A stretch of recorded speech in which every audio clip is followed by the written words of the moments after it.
யாழ்ப்பாண மாவட்டத்தை பொறுத்தவரையிலே குறிப்பாக ஆனால் வடக்கை பொறுத்தவரையில் அதுதான் மிக முக்கியமான ஒரு பிரச்சனையாக இருக்கு என்றால் ஒவ்வொரு நாளும் கோடிக்கணக்கிலே அந்த கடத்தொழிலாளர்களுடைய சொத்துக்களை அளிக்கின்ற வகையிலே விடயங்கள் நடைபெற்று கொண்டிருக்கின்றது.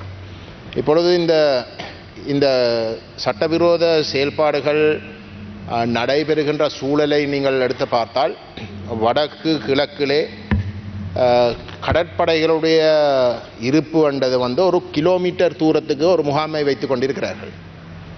ஒவ்வொரு கிலோமீட்டர் தூரத்திலேயும் பொதுமக்களுடைய காணிகளை பறித்து சட்டவிரோதமாக ஆக்கிரமித்து கொண்டு இருக்கிறார்கள். அவர்கள் எதற்காக இருக்கிறார்கள்?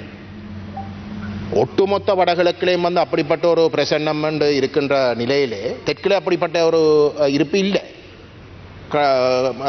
கடற்படைகளுக்கு.